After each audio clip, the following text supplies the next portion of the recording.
Chosen one, what I'm about to reveal will expose the truth about what's been happening in the darkness while you were walking in the light. Because right now, at this very moment, someone who carefully orchestrated your downfall is lying awake at 3 in the morning, staring at their ceiling, heart pounding, drenched in cold sweat, unable to escape the growing terror that their schemes have backfired in ways they never imagined possible. They plotted against you. They gathered in secret. They coordinated their attack with precision. They mapped out every move designed to destroy you, to dismantle your life piece by piece, to watch you crumble under the weight of obstacles they deliberately placed in your path. They didn't just wish you harm in passing moments of jealousy. They invested time in your destruction. They held meetings, actual gatherings where your name was the main topic, where strategies were discussed, where tactics were refined, where everyone present agreed on one goal: your complete annihilation. They drew up plans like generals preparing for war. They assigned roles like actors rehearsing a play. They synchronized their timing like a coordinated military operation. This wasn't random hatred. This wasn't spontaneous cruelty. This was calculated, premeditated, methodically executed spiritual warfare against someone they feared, someone they envied, someone whose light threatened to expose their darkness. And they thought they would get away with it. They believed their plotting would remain hidden, their schemes would stay secret, their coordination would go undetected. They convinced themselves that because they were clever, because they were careful, because they operated in shadows, they would never face consequences for what they did in the darkness. They moved through their days with confidence, secure in the belief that their conspiracy against you was foolproof, that their attack was undetectable, that their betrayal would never be traced back to them. But something happened they didn't anticipate. Something shifted that they didn't plan for. Something awakened that they couldn't control. The universe saw everything. Divine justice recorded every word spoken in those secret meetings. Cosmic law documented every plan made in those hidden gatherings. Spiritual forces witnessed every scheme designed in those dark conspiracies. And now those forces are responding. Now divine retribution is arriving. Now cosmic correction is executing its judgment. Tonight, you're going to understand exactly what's happening to those who plotted against you. You're going to see why people who slept peacefully after planning your destruction now can't close their eyes without terror gripping their chest. You're going to witness what happens when the plotters become the haunted, when the schemers become the tormented, when those who operated in darkness are dragged into a light so bright they can't hide from what they've done, can't escape from who they've become, can't run from the consequences that are hunting them down with relentless precision. They can't sleep at night. Not anymore. Not since the backfire began. Not since karma started collecting its debt. And their insomnia isn't just about stress or anxiety or normal worry that keeps people awake occasionally. This is something deeper, something darker, something that feels supernatural to them because it is. This is spiritual insomnia, cosmic correction manifesting as sleeplessness. Divine justice ensuring they experience the torment of consciousness when darkness falls, forcing them to face what they did when the distractions of day can no longer protect them from truth.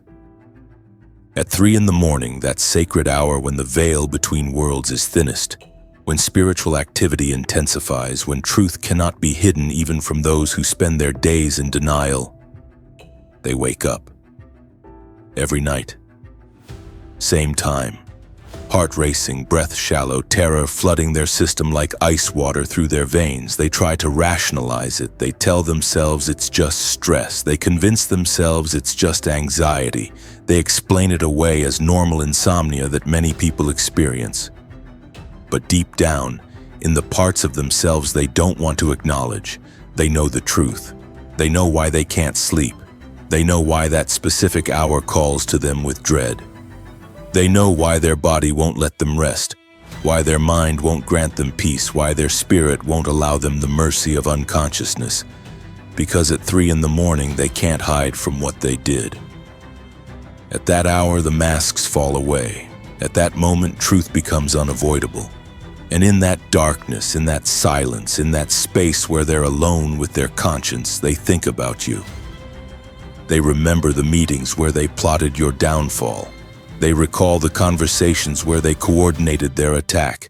They relive the moments when they agreed to target you, to harm you, to destroy you without mercy. And now those memories are their torture. Now those schemes are their prison. Now those plots are the bars that trap them in sleepless nights filled with growing terror. Let me tell you what's specifically keeping them awake. Because understanding their torment will help you recognize that divine justice is being executed even when you can't see all the mechanisms at work. There's guilt they can't process. Real, heavy, suffocating guilt that sits on their chest like a weight. They wronged you. They know they wronged you, and no matter how much they try to justify it during the day, no matter how many excuses they craft in the light, when darkness falls and they're alone with themselves, the truth crushes them. They see your face in their mind.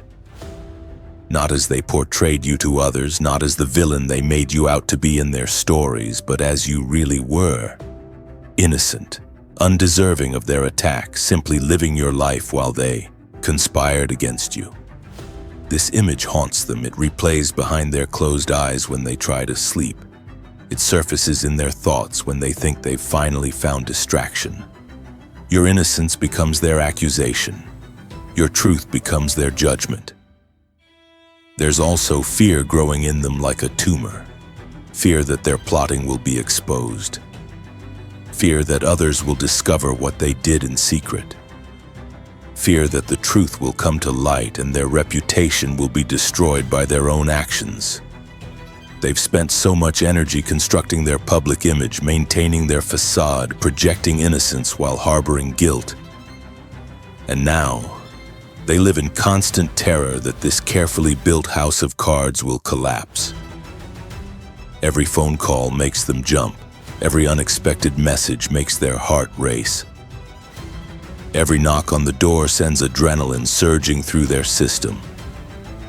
They've become paranoid, hypervigilant, constantly scanning their environment for threats, for exposure, for the moment when everything they've hidden will be dragged into the light. This fear doesn't allow sleep. It keeps them wired, alert, anxious. Their nervous system won't let them rest because some part of them knows that danger is approaching, that consequences are coming, that exposure is inevitable. There's paranoia that's becoming pathological. They're starting to believe everyone knows what they did. They interpret innocent comments as veiled accusations. They see judgment in neutral expressions. They hear implications in casual conversations. Their guilty conscience is turning the whole world into a courtroom where they're the defendant, where every person they encounter is a potential prosecutor, where every interaction feels like an interrogation. They analyze conversations for hidden meanings. They replay interactions searching for evidence that someone suspects them. They study people's faces for signs of knowledge about their plotting. This paranoia is exhausting. It drains their energy. It occupies their mind constantly. And it intensifies at night, in the darkness, when rational thinking diminishes and fear amplifies, when their imagination runs wild with scenarios of exposure, of judgment, of consequences they can no longer avoid. There's also the sensation they're being watched. This is particularly disturbing to them because it feels so real, so tangible, so present. They feel eyes on them when they're alone. They sense a presence observing them when no one is there. They experience the unmistakable feeling of being monitored by forces they can't see but can definitely feel. And they're not wrong. They are being watched. Not by you because you've moved on, you're focused on your own healing and growth, but by cosmic forces, by divine justice, by spiritual witnesses who observed their plotting and are now observing their consequences. This sensation intensifies at night. In darkness, when physical sight is limited, spiritual sensitivity often increases. They feel it most acutely then. That presence, that observation, that awareness that their actions have been seen and recorded by powers they don't understand. It terrifies them. It makes sleep impossible. Because how can you sleep when you feel watched by forces you can't identify? When you sense judgment from dimensions you can't perceive? When you know somewhere, somehow, your deeds are being weighed by scales you can't see but can definitely feel? Let's talk about the specific ways their plotting is backfiring, because this is what's really driving their sleeplessness, this growing awareness that everything they sent toward you is returning to them multiplied. They plotted to destroy your reputation. Now their own reputation is crumbling in ways they can't control. Rumors are spreading about them, whispers circulating in circles they care about, stories being told that paint them in the worst possible light. And the irony, the devastating irony they can't escape, is that many of these rumors are true. The darkness they tried to hide is being exposed. The schemes they conducted in secret are being revealed. The person they pretended to be is being contrasted with the person they actually are. They're experiencing the isolation they tried to create around you. People are distancing themselves. Friends are becoming scarce. Support systems are weakening.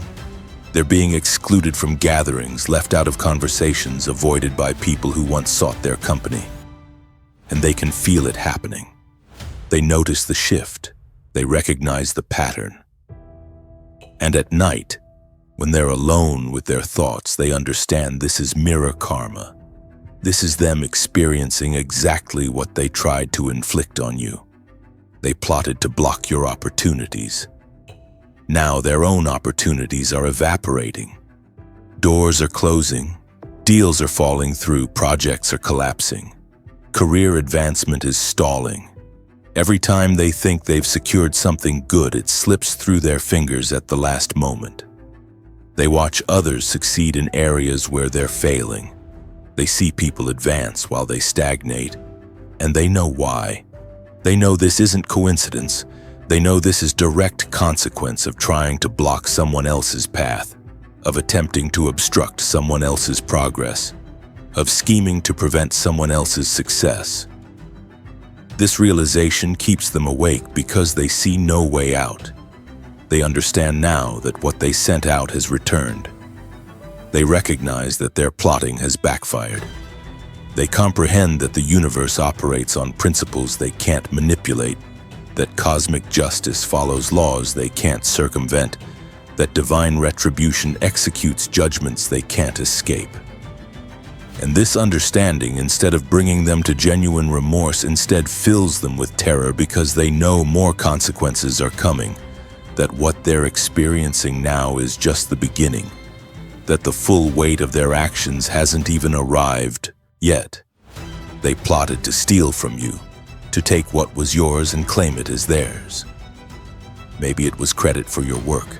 Maybe it was opportunities that should have been yours. Maybe it was relationships they undermined. Maybe it was resources they diverted. Whatever they stole, whatever they took, it's being extracted from them now with interest. They're losing things at a rate that doesn't make sense. Value is draining from their life like water from a punctured container. And the amount they're losing exceeds what they took from you because karma doesn't just balance the scales, it tips them in favor of those who were wronged. It compensates victims by overcorrecting perpetrators. At night, they calculate their losses, they tally what's disappeared, they measure what's been taken, and the numbers don't add up. The explanations don't hold. The circumstances don't make sense. They're experiencing financial hemorrhaging, resource depletion, opportunity evaporation at a rate that seems almost supernatural. And it is. This is cosmic correction. This is divine justice. This is the universe removing from them what they unjustly took, what they wrongly claimed, what they falsely acquired through plotting against you. Here's something particularly devastating for them. They're starting to see you thrive. This wasn't supposed to happen. You were supposed to be destroyed. You were supposed to stay down. You were supposed to be broken by their schemes, but instead you're rising. You're succeeding. You're glowing with a light that's brighter than before their attack. You're moving forward with momentum they can't understand. You're manifesting blessings they can't explain. And they have to watch it. They can't look away. Some psychological compulsion, some spiritual requirement keeps their attention fixed on your progress. They check your status, they monitor your achievements, they track your success. And every time they see you winning, it's like salt in their wounds.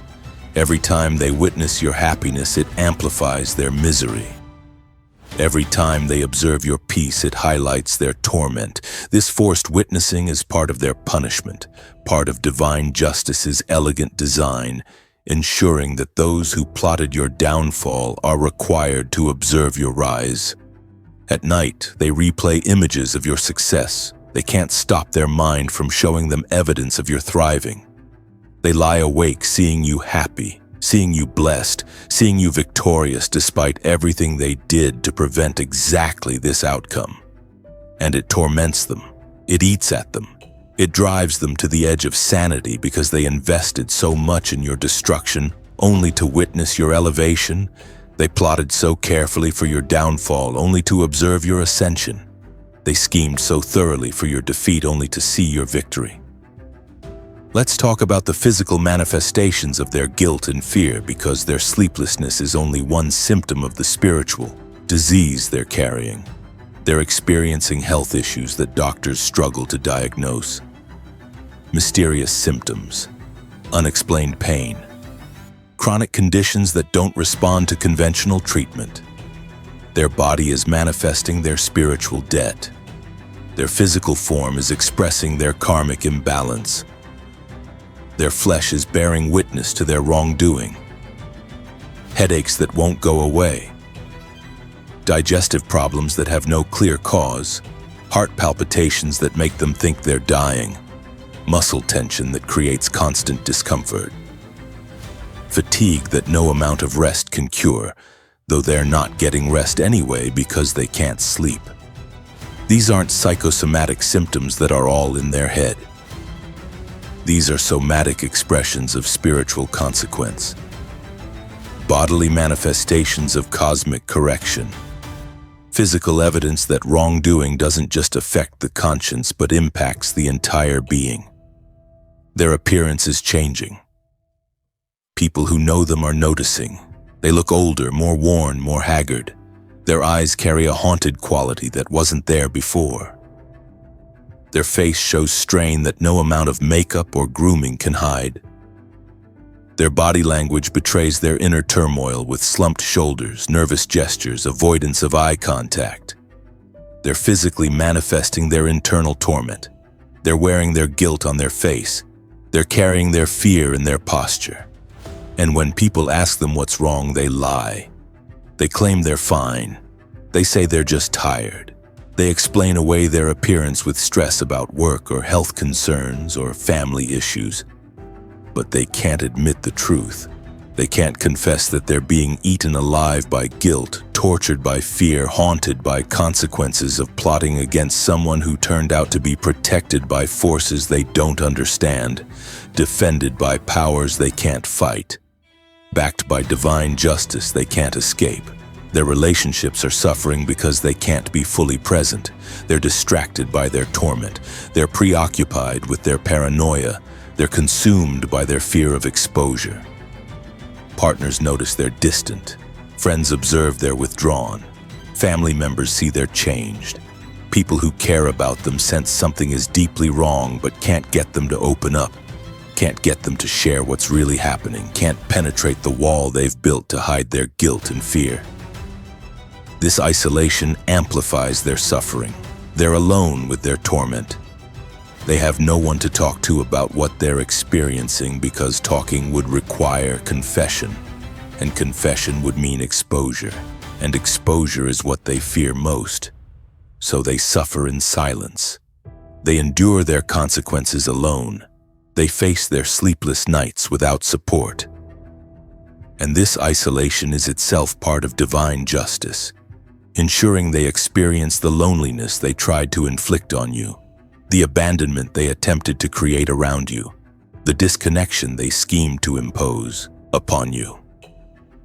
Let's address what's happening at the level of their consciousness, because their insomnia is really about being forced to be conscious when they want oblivion. Sleep is escape. Sleep is rest. Sleep is mercy. And they're being denied that mercy because divine justice has determined they need to be awake. They need to be aware. They need to be conscious of their wrongdoing and its consequences. They can't run to the refuge of unconsciousness. They can't hide in the comfort of dreams. They can't escape into the peace of sleep. They're being held in consciousness, forced to face what they did, required to acknowledge who they've become, compelled to recognize the path they chose. This is spiritual discipline. This is cosmic education. This is divine correction, ensuring the lesson is learned, the truth is faced, the consequences are felt fully. Because people don't change through escape. Transformation doesn't happen in avoidance. Growth doesn't occur in denial. They're being kept awake so they can wake up to the truth of their actions. At 3 a.m, in that hour of divine reckoning, they're closest to breakthrough or breakdown. They're on the edge between genuine remorse and complete collapse. They're at the threshold where they could choose repentance or sink deeper into their torment. And the universe is giving them this opportunity, this space, this time in the darkness where truth can no longer be avoided, where lies can no longer be maintained, where the reality of what they've done becomes inescapable. Some of them will choose repentance. They'll reach the point where the torment becomes unbearable, and they'll finally break, finally confess, finally acknowledge what they did and seek genuine forgiveness, not to stop their suffering, but because they truly regret the harm they caused. These ones might find eventual peace. Not immediately, because karmic debt still must be paid, but eventually, after the consequences run their course, after the lessons are learned, after the transformation is complete. Others will choose to sink deeper into their sickness. They'll become more defensive, more in denial, more committed to their lies, even as the truth eats them alive from the inside. They'll double down on their justifications, even as the evidence of their wrongdoing multiplies. They'll cling to their false narratives, even as reality crumbles around them. These ones will suffer longer, more intensely, more devastatingly. Because resistance to truth always amplifies consequences, denial of wrongdoing always intensifies correction. Refusal to learn always extends the lesson. But regardless of which path they choose, they can't sleep. Not peacefully, not fully, not without waking in terror at 3 a.m. when the universe calls them to account. Their plotting has trapped them in a prison of sleeplessness, a cell of consciousness they can't escape. A torment of wakefulness that follows them even into their attempts at rest. Here's what you need to understand about why they specifically can't sleep while you're resting peacefully. Sleep requires peace of conscience. Rest requires internal alignment. True relaxation requires being at peace with your actions. You sleep well because you're innocent. You rest deeply because your conscience is clear. You wake refreshed because you're not carrying the weight of wrongdoing, the burden of guilt, the torment of knowing you deliberately harmed someone who didn't deserve it. They can't access that peace. They can't find that alignment. They can't achieve that rest because they know what they did. They remember the plotting. They recall the scheming. They can't escape the truth of their deliberate, calculated attack against you. And this knowledge, this memory, this truth, it prevents genuine rest. It blocks real sleep. It denies them the mercy of unconsciousness. You're sleeping peacefully not because you're naive about what they did, but because you've released it to divine justice.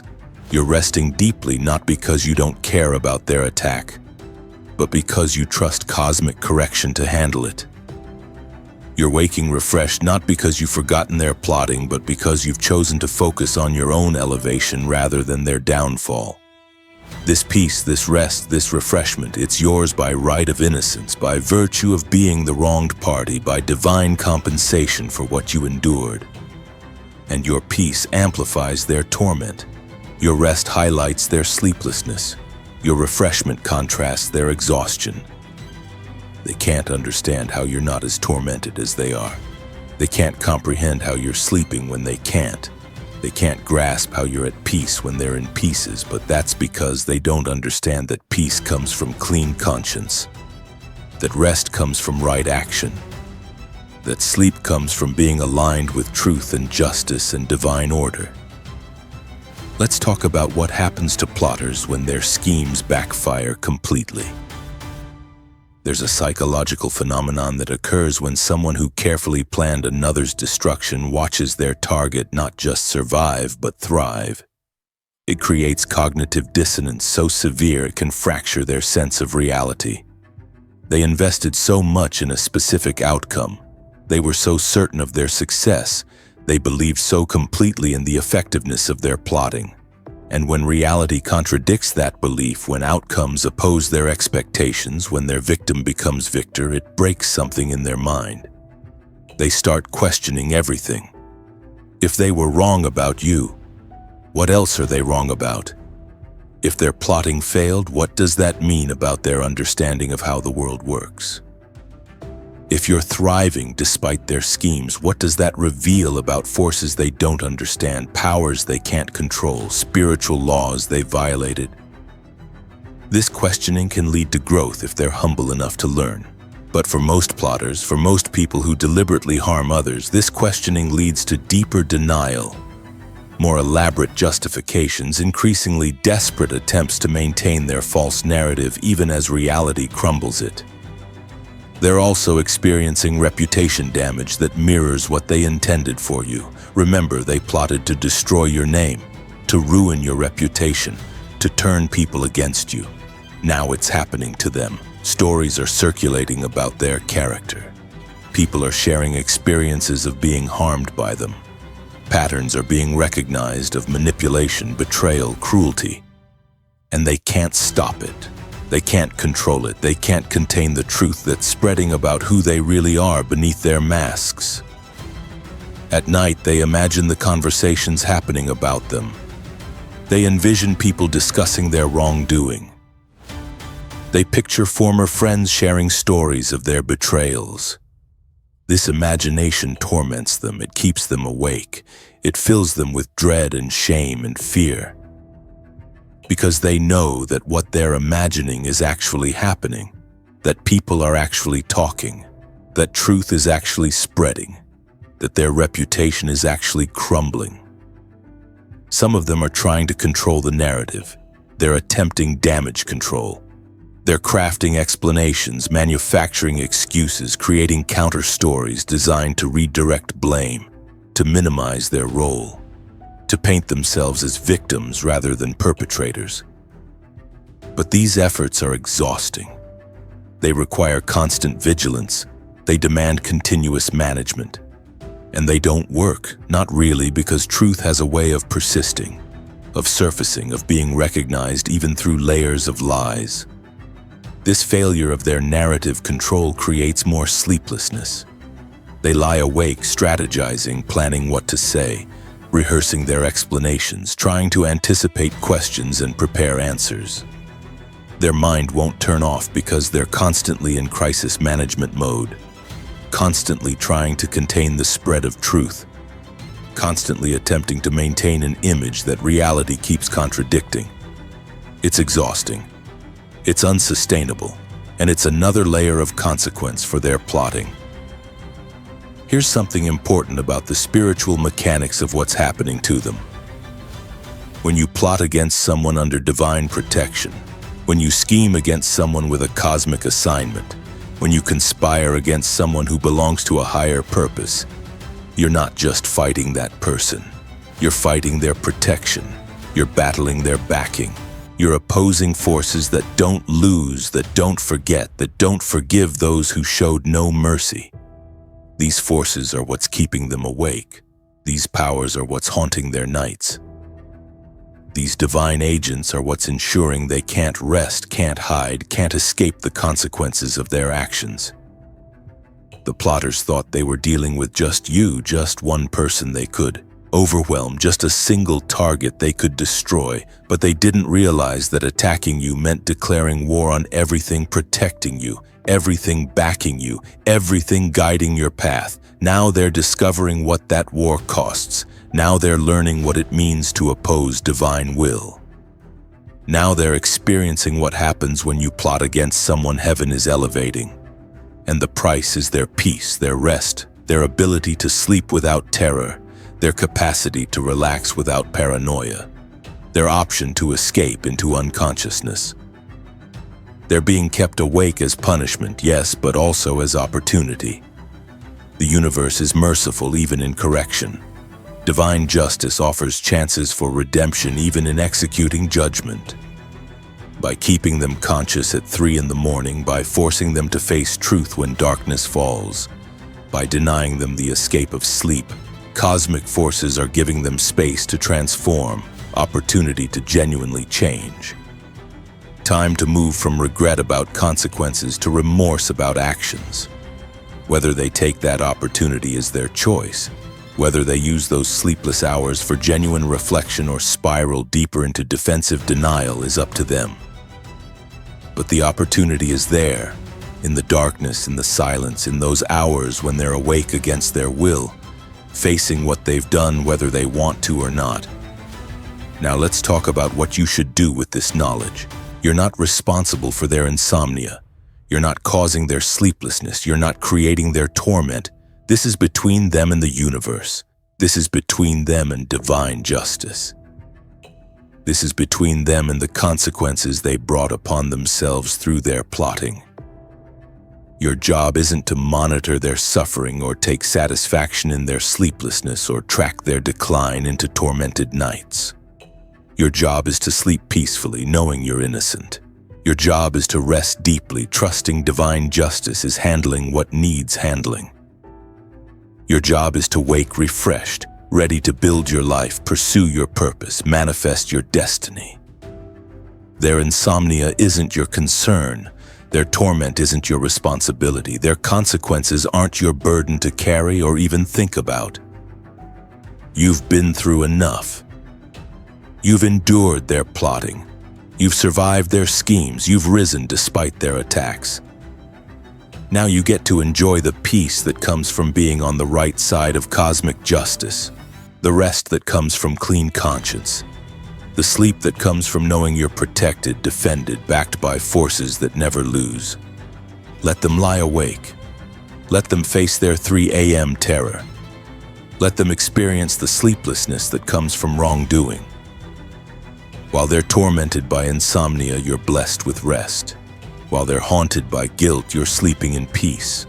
While they're terrorized by consequences, you're dreaming of the future you're building, the destiny you're manifesting, the life you're creating. That's so beautiful, so abundant, so blessed that their plotting seems like a distant memory from a darker time you've transcended. They plotted against you in darkness. Now darkness plots against them, keeping them awake, denying them rest, forcing them to face what they did in shadows. But you walk in light, you rest in peace, you sleep under divine protection, and that's the ultimate victory, not that they're suffering, but that you're free, not that they can't sleep, but that you can, not that they're tormented, but that you're at peace. They plotted against you. Now they can't sleep at night, but you rest easy, knowing karma is real, divine justice is certain, and those who scheme against the chosen face consequences they never imagined possible. Sleep well tonight, chosen one. You've earned that rest. You deserve that peace. And while they lie awake in torment, you dream in victory, knowing their plotting has failed, their schemes have backfired, and their sleeplessness is proof that the universe always protects its own.